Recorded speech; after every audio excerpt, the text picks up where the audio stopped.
ایک دفعہ کا ذکر ہے، ایک جنگل میں ایک شکاری شکار کی غرض سے گیا تو کیا دیکھا کہ سامنے ایک چیتا اپنے بچوں کے ساتھ خرامہ خرامہ چلتے ہوئے آ رہا تھا۔ شکاری نے جھٹ سے اپنی بندوق کو سیدھا کیا اور ایک درخت کے اوپر جلدی سے چڑھ کر بیٹھ گیا۔ چیتا اپنی مست چال میں جب شکاری کے قریب سے گزرنے لگا تو اسے یکدم کسی انسان کی بو محسوس ہوئی۔ اس نے اپنی ناک سے سونگھتے ہوئے غراتے ہوئے جیسے ہی اپنے بچوں کو چکنا کرنا چاہا، مگر تب تک بہت دیر ہو چکی تھی۔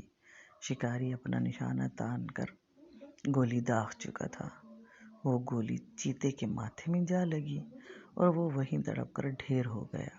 اس کے بچوں کے ساتھ اس کی مادہ تھی اور وہ 4 کا جھنڈ تھا۔ چیتے کے مرتے ہی باقی کے 3 چیتوں نے جنگل کے اندر دوڑ کر اپنی جان بچانے کی کوشش کی اور وہ اس میں کامیاب بھی ہو گئی، مگر بڑا چیتا چونکہ جان سے جا چکا تھا تو اب شکاری کو باقیوں کی فکر ہو گئی۔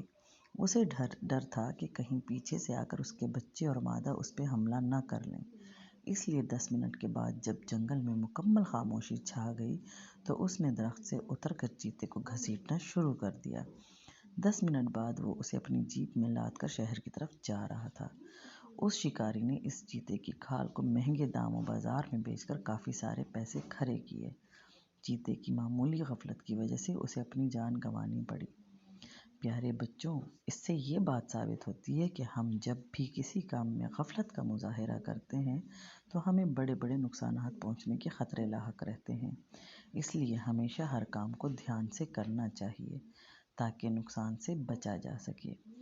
اس کہانی کو سنانے کا مقصد یہ ہے کہ زندگی میں ہم وہ سب کام کریں جن کی ہمیں ہمارا دین اجازت دیتا ہے یا ہمارا دین ہمیں اس کی ہدایت دیتا ہے۔ جو آپ صلی اللہ علیہ وسلم کی نقش قدم پر چلتے ہوئے ہم اپنی زندگیوں کو آسان کر سکتے ہیں۔ قرآن اور سنت کو جب ہم اپنی زندگیوں میں شامل کرتے ہیں تو وہ زندگی بہت خوبصورت اور بہت پرامن گزرتی ہے۔ امید ہے آپ سب کو آج کی کہانی سے بہت کچھ سیکھنے کو ملا ہوگا۔ شکریہ۔